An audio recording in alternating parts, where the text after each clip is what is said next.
ఏపీలో మరో వారం రోజుల పాటు వర్షాలు పడే అవకాశం ఉందని వాతావరణ శాఖ అధికారులు తెలిపారు.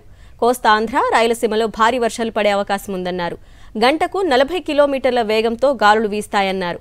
ఈ నెల 22లోగా బంగాళాఖాతంలో అల్పపీడనం ఏర్పడి అది 24లోగా వాయుగుండంగా తుపానుగా బలపడే సూచనలు కనిపిస్తున్నాయన్నారు వాతావరణ శాఖ అధికారులు.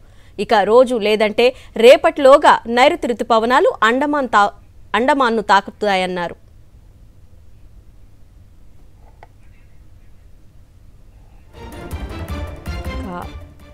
ఏపీలో వెదర్ అప్డేట్స్ కి సంబంధించి మా ప్రతినిధి అనిల్ అందిస్తారు. అనిల్,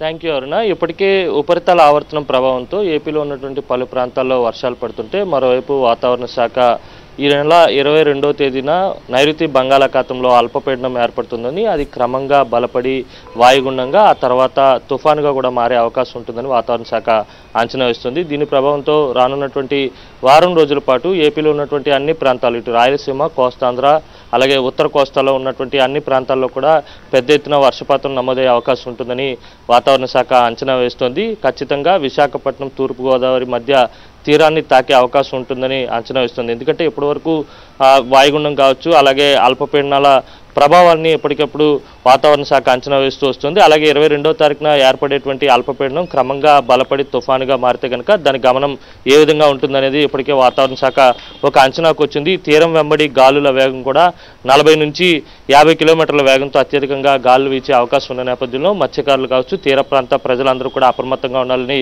వాతావరణ శాఖ సూచిస్తుంది. ఇప్పటికే చిత్తూరు జిల్లాతో పాటు పలు ప్రాంతాల్లో పెద్ద ఎత్తున వర్షపాతం నమోదవుతుంది. నిన్న కూడా పెద్ద ఎత్తున వర్షపాతం నమోదైంది. రాష్ట్రంలో ఉన్నటువంటి కొన్ని ప్రాంతాల్లో 6 సెంటీమీటర్ల వర్షపాతం కూడా నమోదైనటువంటి నేపథ్యంలోనే మరింత వర్షాలు కొనసాగే అవకాశం ఉంటుందని, వారం రోజుల పాటు వాతావరణం చాలా చల్లగా ఉంటూ ప్రతి ప్రాంతంలో కూడా వర్షం పడే అవకాశం ఉంటుందని వాతావరణ శాఖ అంచనా వేస్తుంది. ప్రధానంగా ఉత్తర కోస్తా, అలాగే కోస్తా ప్రాంతంలో ఉన్నటువంటి అన్ని జిల్లాల్లో కూడా ప్రధానంగా వర్షపాతం నమోదయ్యే అవకాశం ఉంటుంది. కొన్ని చోట్ల భారీ నుంచి అతి భారీ వర్షాలు కూడా ఉండే అవకాశం ఉంటుందని వాతావరణ శాఖ అంచనా వేస్తుంది. నైరుతి బంగాళాఖాతంలో ఏర్పడినటువంటి అల్పపీడనం క్రమంగా మధ్య బంగాళాఖాతం వైపు కదిలేటువంటి సూచనలు కనబడుతున్నట్టుగా వాతావరణ శాఖ చెప్తుంది. ఎప్పటికప్పుడు అల్పపీడనం ఏర్పడిన తర్వాత వాయుగుండంగా బలపడి ఆ తర్వాత క్రమంగా తుఫానుగా మారేటువంటి అవకాశం ఉన్నటువంటి నేపథ్యంలోనే వాతావరణ శాఖ ఈ కదలికలను క్షుణ్ణంగా పరిశీలిస్తుంది. ఇప్పటికే ఒక అంచనాకు వచ్చినటువంటి నేపథ్యంలోనే ప్రజలంతా కూడా అప్రమత్తంగా ఉండాలి. మత్స్యకారులు కావచ్చు, అలాగే తీర ప్రాంతంలో ఉన్నటువంటి వారంతా కూడా